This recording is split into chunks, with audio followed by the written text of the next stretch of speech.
My name is Michael Brooks, and I'm really glad to speak here at DEFCON. This is my first time speaking here, and so far I've had a blast. What we're talking about today is attack chaining within web applications, and particularly how CSRF can be used in attack chains. We'll be talking about high-impact exploits, as you will see.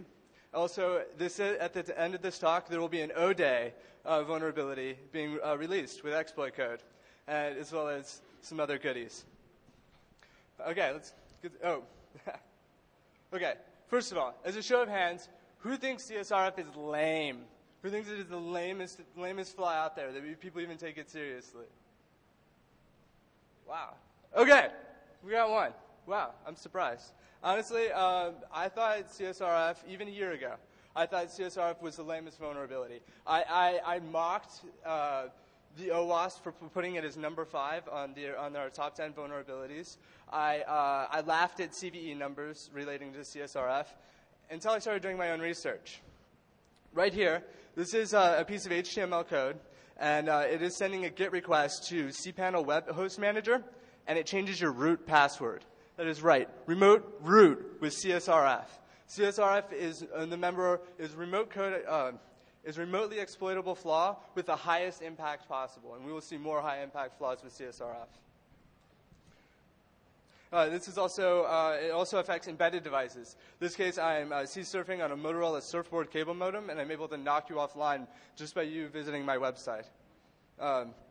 Anyway, now. What is the surface area problem in software?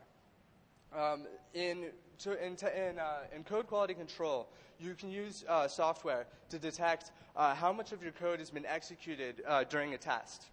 And this is a way of gauging a surface area, how much surface has been tested. Now, humans are bound to make mistakes. And eventually, they're going to make a mistake, a bug that a hacker can take advantage of. This is bugs per line of code. So when I'm talking about an attack surface, I'm talking about places in the application where I could gain access. I could gain access to other flaws. Now, okay. Now, using many parts of the application are off limits to common users. For instance, administrative areas. However, these administrative areas can suffer from the exact same type of flaws. We're talking XSS, SQL injection, and even worse, remote code execution flaws. But these flaws are exploitable using CSRF. In fact, there might be more of these flaws available in the open world due to some common misconceptions. For instance, thoughts of a developer. Why spend time validating input of someone I trust? He's the administrator. Why would he try and hack me? A password is acquired. That's enough to keep out an attacker. Thoughts of a hacker. Why should I look for a flaw I can't exploit? I mean, traditionally, when I went on a bug hunt, I would completely avoid the administrative area. There's no point in looking for a flaw there because I can't reach it. Thoughts of users. Bah, bah, bah, bah, bah. Users don't matter, so. Okay, now, how would we go about finding one of these flaws? And what we're using is a web application scanner called Wapiti. Otherwise known as an attack spider. Wapiti is an open source scanner. However, there's a talk after this in track 4 for a Grendel scan. I highly recommend everyone check out this scanner. It is very good. Unfortunately, when I was doing this research, Wapiti is what I used. Okay, we'll go through some of the steps for setting up this scan. The type of software that we're attacking is TBDev. This is a software that's used in private BitTorrent communities, such as Oink, rest in peace, or Demonoid. These communities are secretive because they're breaking the law, which means they get hacked, they can't go to the FBI. The FBI's looking for them. Okay. I do all of my auditing within a virtual machine. This way, I don't expose my workstation to attack. I can damage the machine, and I can easily restore with a copy. I can run multiple VMs at the same time. I also can finely tune configurations specifically for a test. And we'll talk more about that. Now, the first steps. is to install TBDev. It installs fairly normally if you've ever installed a PHP MySQL application. You shouldn't have any trouble with TBDev. We need to create an administrative account as standard. In terms of the PHP, In terms of the PHP settings, we want to make sure that display errors is on. This is very important in all web application scanning. Many vulnerabilities are detected by the application reporting that an error has occurred. For instance, a MySQL error.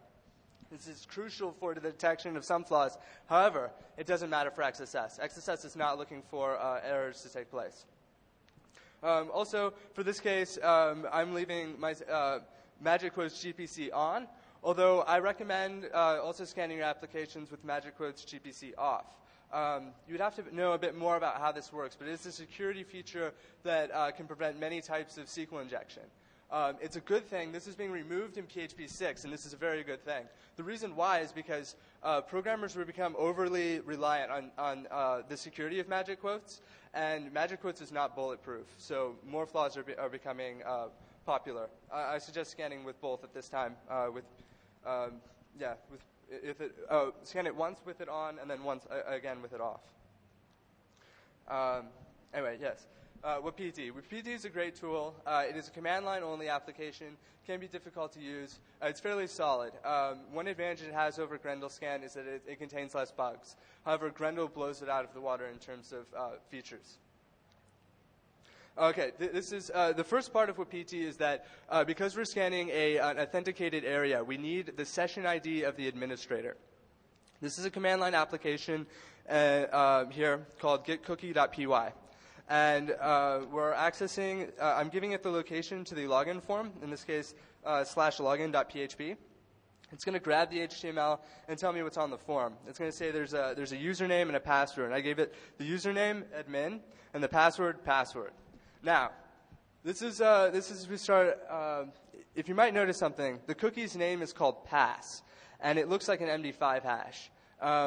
In my mind, this is a red flag. But we'll get more to that later. This is the first indication that there may be a problem with the session handler.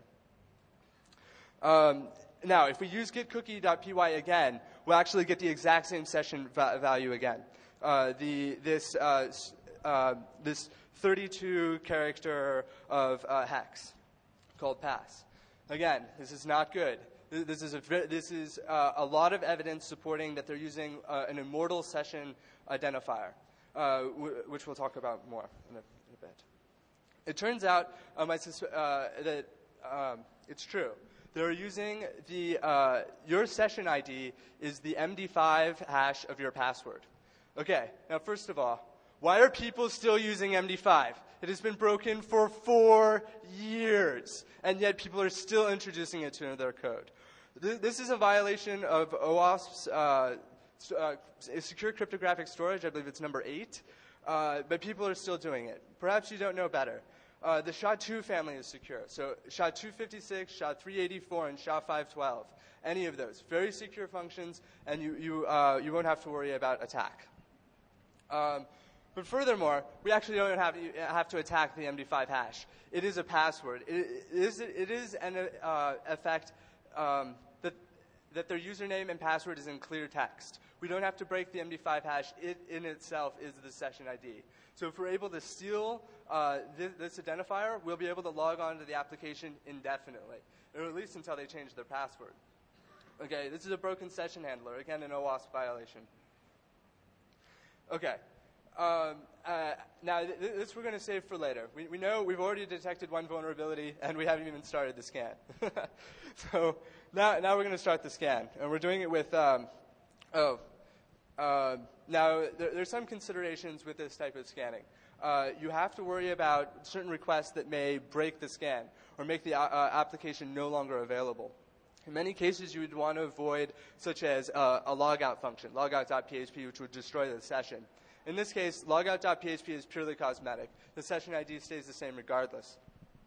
However, we have to avoid changing the password. So this -x at the very bottom is excluding the my.php, which allows you to change your password. Anyway, it scans fairly quickly, and here are the results. we find a reflective XSS hole in reader.php. This is accessible by everyone. So now, this is actually very good news. Using this hole alone, we could potentially steal a user account of someone on the system. We could steal their session ID, and we could use that, again, indefinitely. We could hijack a user's account on this BitTorrent community indefinitely. And however, it gets worse. There are more flaws that are found. The next flaw. Now, this is far more interesting. This is a stored XSS, otherwise known as persistent. And it is in the best place possible. It is in index.php. What this means is that you're able to change the very landing page. The very landing page of the application can be whatever you want it to be, including the ability to steal other people's session IDs or deface the page altogether. And I'll show you an example. Now, there's a trick with this. This flaw is only accessible in the administrative area. And you're thinking, like, well, damn, I mean, I'm not able to hit this flaw unless I'm able to use an administrative account. Okay, well, that's where CSRF comes in. Another word for CSRF is session writing. When we look at the output of this scan, we know that it is already vulnerable. It is also vulnerable to CSRF. The reason why is because you can see it says news.php, and they're sending a get action here. That is one parameter. And then it's sending a post of body, and that's it. In CSRF, you're looking for another value to accompany it, called a cryptographic no-once. In essence, this is a randomly generated number that that the attacker is unable to guess. So not only is this a stored XSS hole, but it's also across CSRF. Now, if they were sanitizing for cross-site scripting, it would still be a CSRF flaw. And that would be, it would take the manifestation of the ability to post a news article to the very front, to the front page. The news would say, like, oh, I don't know, the administrators eat babies. Like, I mean, you could put whatever you want. In this case, it is more powerful due to the stored XSS. Yeah, stored XSS in index.php. Anyway, analyzing the results. Now, there's a way to verify that it is, in fact, CSRF. In this case, I built a very simple form, HTML form, that is recreating the request. It's sending the body value of owned, and I'm using JavaScript at the bottom to automatically submit the news article. This was the first step I had in exploit development, to have some very simple proof of concept. If you're still unsure about XSS security, if you're a bit of a novice, I suggest the OWASP has some great information on it, including testing for OWASP, as well as a CSRF tester project. I'm not sure about that, but all the power to them. I think it's interesting. It's interesting. Okay. Now, this is where we start. Start building chains. Yeah. Okay. Good further ahead. All right. Now, in order to the request is bouncing between the system. It is bouncing between your web browser, and it is bouncing off of a reflective XSS flaw. I mean, a reflective surface, reflective like a mirror even. Well, it's also able to, you can bounce a request off of it. However, there's a problem. When your request is sending from your web browser to the server, it's going to be hit by an add slashes or magic quotes. In essence, what this means is you're going to have problems having JavaScript with quote marks. Luckily, JavaScript has a tool called string from charcode. But they don't have the inverse. So I had to write a function to encode all of my JavaScript before sending it through. And I'll show you the exploit code shortly. Okay. Now, this may seem a bit redundant. However, there's a method to my madness. We're using a mix of reflective XSS and social engineering in order to pull off this flaw. we have to get the administrator to click on a link in order for us to hit it. So the best way, or at least the best way I thought of doing this, is making the link appear as though it is coming from his own website. All right, and that's where the reflective XSS comes into play. We send the administrator a private message on the system saying, "Hey, I think there might be a problem with your TBDev installation. This link just doesn't look quite right." You click on the link, and then the exploit code fires. This exploit code is entirely self-contained URL. It is a fire and forget, does not require an external server, and is rather small. In fact, I'll show you the code right now. Bounce it. All right. I made this easy to use. I try to. I mean, this is written entirely in HTML and JavaScript. You don't need a web server to run it. You just have to run it on your local system. I figured even if you've never used exploit code before, you might be able to use this. I give some explanation of how it is used. But all it requires is the target, the location of the TBDev install that you're looking for, the script that you'd want to execute on on the index.php. In this case, we're changing the inner HTML to an image. You'll see shortly. And then click Generate Attack. A URL is generated for us down here. All right. Now, this is what TBDev looks like. Simple. You could browse for torrents, search torrents as well as a community. Now, to simulate as if the administrator were to click on that link, I'm just going to paste it. If you look at the link, it actually it does look suspicious. You can see there are a lot of numbers, and it's commented quoted out. It would look similar to shellcode. However, this is to evade the // filtering. Now enter, redirecting you. Defaced. Simple. It is still defaced. This is index.php. The page has been changed. The only way to reverse it is you have to log into the SQL database and actually delete the news article, which I'll do now. Empty. Okay. Okay.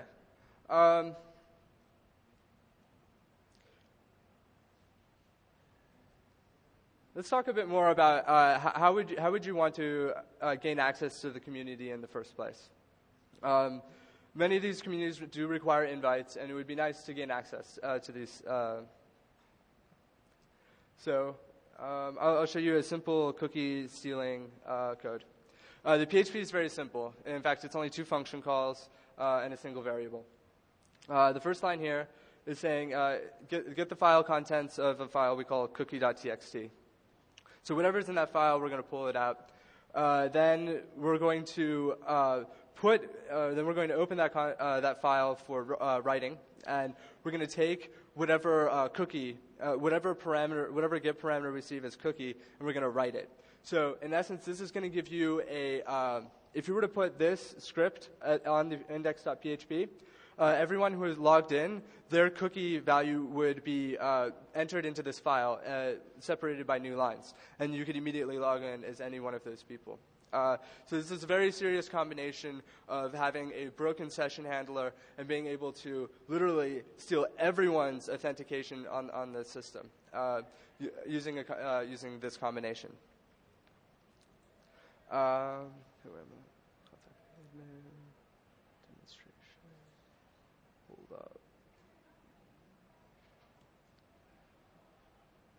Okay. We'll talk a bit more about defense. Yeah, one moment. All right. Okay. Limiting the access of the administrator account is a good idea. I mean, you shouldn't have cross-site scripting flaws in this area or other vulnerabilities. I mean, it's common in the Linux world to use ch roots to limit the ability of super users. And it is also absolutely important to apply CSRF protection to administrative areas. CSRF is a popular attack against Google because since you don't have access to the source code, it is able to identify this flaw and write exploit code by merely looking at the requests and looking at the traffic. Many CSRF protection mechanisms can be bypassed using XSS. Using XSS, you're able to read the page itself, which breaks the same origin policy. Using XML HTTP requests, you're able to read the CSRF cryptographic nuance in order to bypass it. This is the same technique that the SAMI worm used, and I wrote exploit code I wrote similar exploit code, actually utilizing some of its functions. What it does is. Here, wait a minute. Pull it up. Yeah. It affects a open source. It affects. There's an open source clone of the site dig.com. It's called Plig. Plig is the open source copy. And if you're familiar with Dig, people post a link, and you vote up if you like it or vote down if you don't like it. What my exploit code does is upon viewing the link, it forces you to vote on. It forces you to vote up on a Plig link. Now, and this same attack could work against Dig if you had a cross-site scripting flaw against Dig. In fact, my source code, my exploit code, could be modified to attack Dig. This has implications for mostly spammers, to which to redirect people to their spam site. Not very good. Let's continue. This attack was recently, I recently put it on my blog, rooksecurity.com, as well as other attacks I've posted on there. There's another flaw I found in Plig. It turns out their CAPTCHA implementation was broken, and I was able to find the CAPTCHA code. I wasn't attacking the image. I was attacking more of an issue of how the code was generated. I was able to predict what the code was able to be, and which is another bad combination: the ability to create accounts and then also vote on links. Now, even with the Plig autovoter. Now, okay, say you have problems with cross-site scripting, and you have problems with CSRF, and you need a solution now. You need a more difficult solution now, or a solution that is difficult to bypass. The OWASP suggests even protecting it with a CAPTCHA.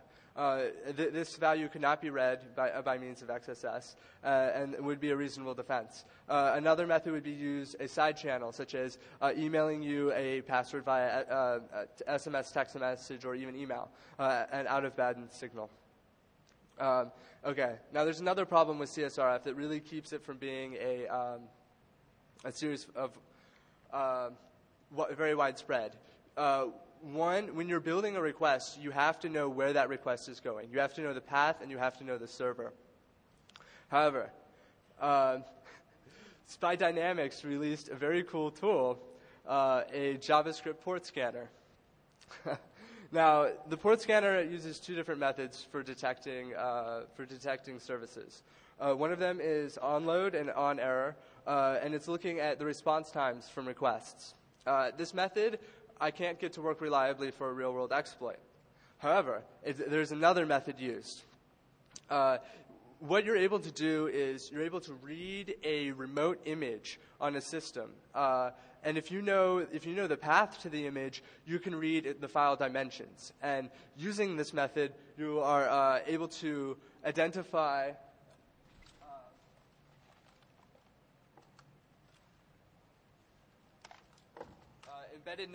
embedded network hardware. In fact, this is a SNOM Linux SNOM phone, VoIP phone. It's a SIP client.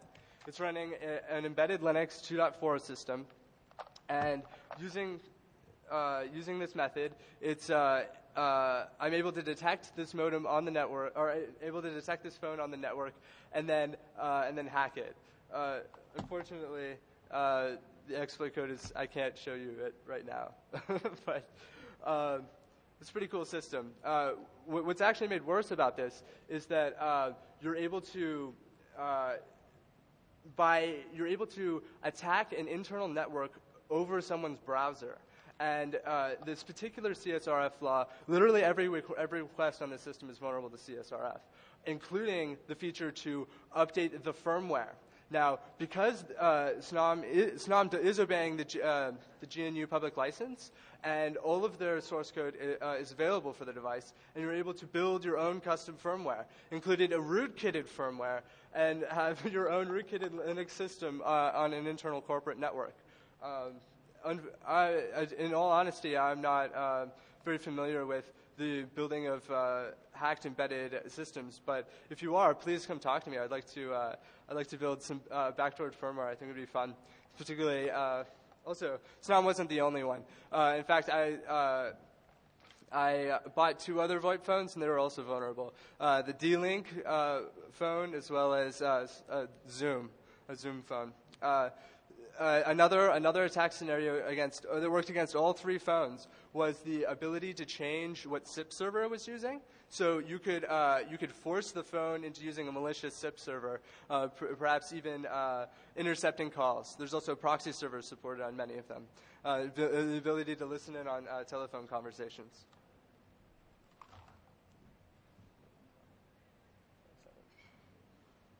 Okay. In all honesty, I'm done with CSRF. I think it's interesting. I think that a lot of people have passed it off as being lame, and it gets a lot of bad flack. I mean, GNU Citizen was nominated for a Pony Award, even though I thought that their attack against the BT Hub was cool. But in all reality, that's not the problems that we face on the internet today.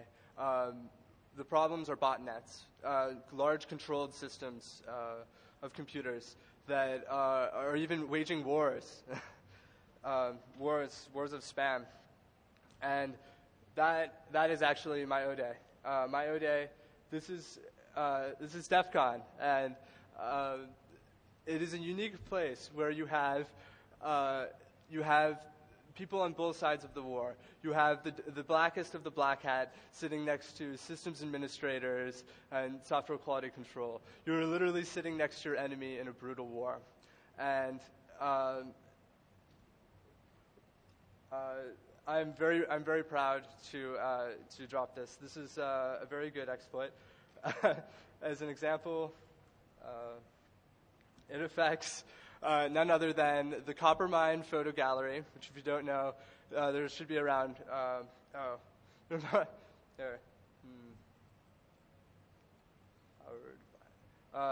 Don't have the Google hack on hand, but it's around 5 million sites are running this. And the exploit is the ability to copy any remote file to the system and execute it. You could copy PHP files. This is prime for worms. Okay, I'm not done. I'm not done. Okay, even worse. Over the past few years, I've been collecting worm code. I'm very happy with my worm code collection. And if you go to rooksecurity.com / I think it's GoodyBag.zip.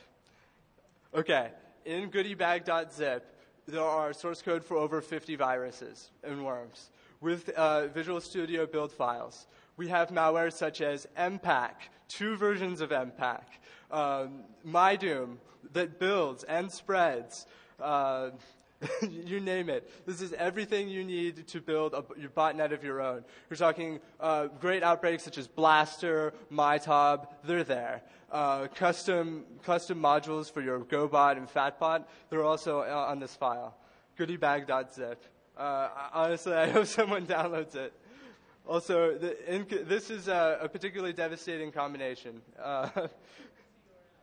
It is www.goodybags.zip. rook.security.com.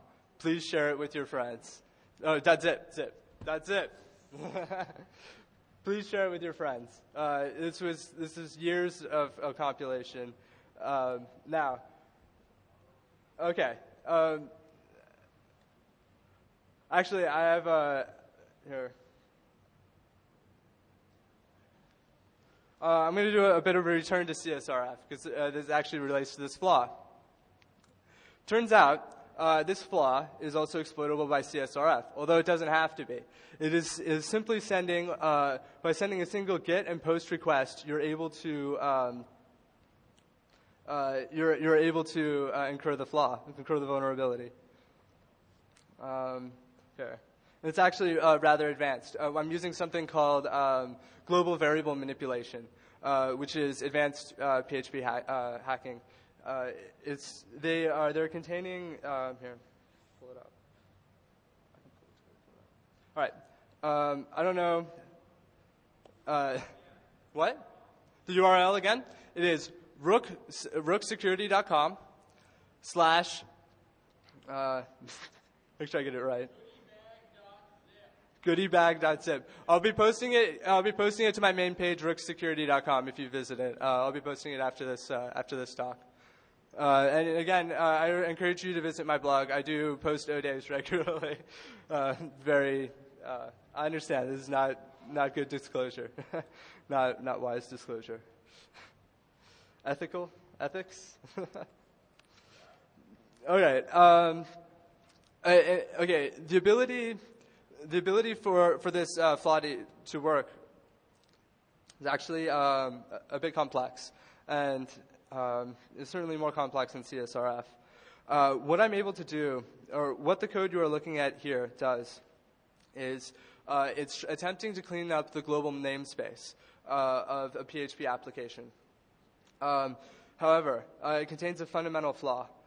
This array that is selected right here contains what variables that it does not want to unset or destroy.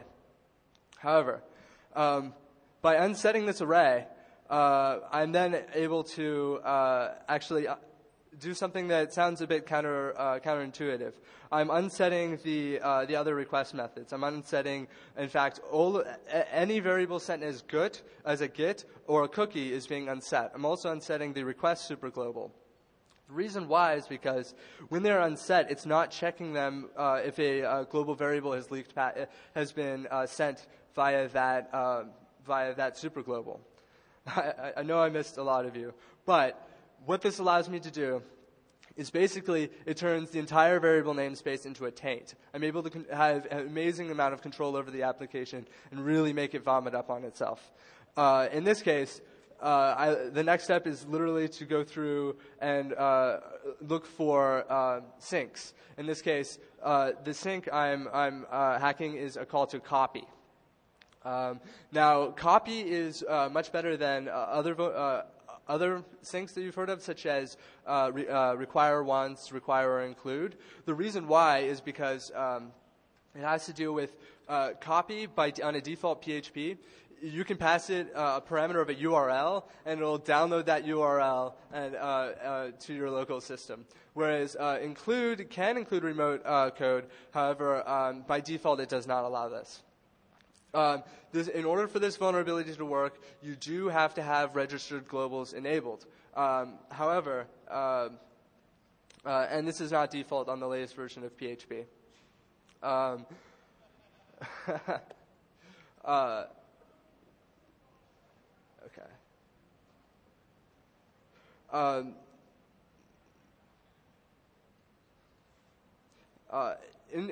In short, if any of you are curious about this exploit code, I encourage you to come to the question and answers afterwards. The code will be posted to my blog shortly if you wish to see it at that time or at a later date. One of the major points of this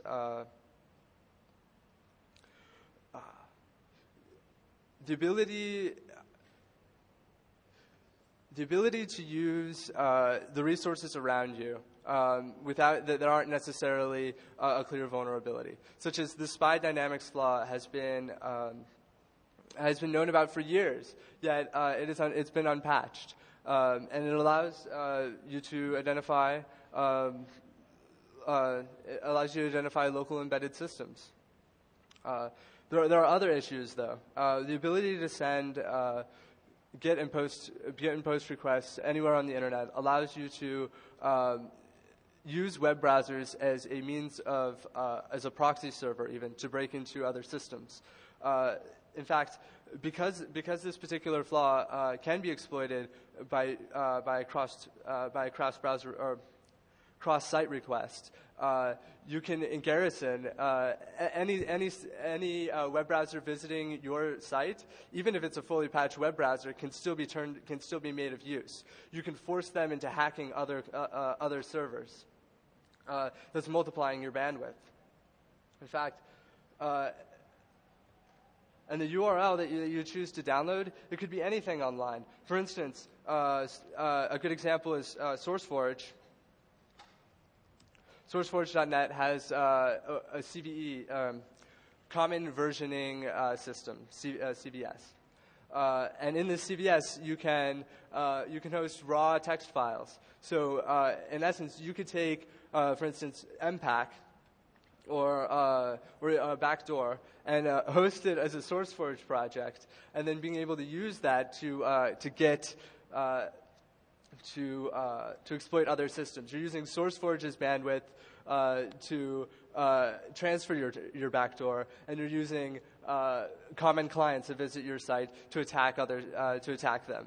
All your server is doing, all the server that you actually own, all it is doing is having a list of other sites to attack. So you're giving it a list, hey, start attacking this site, and it'll continue about its normal business. It's key that the site that you own, that you have remote code execution on, you don't want this to be detected. You want this under your control as long as possible. And so it would not be wise to use this system in a denial of service attack or others. Anyway.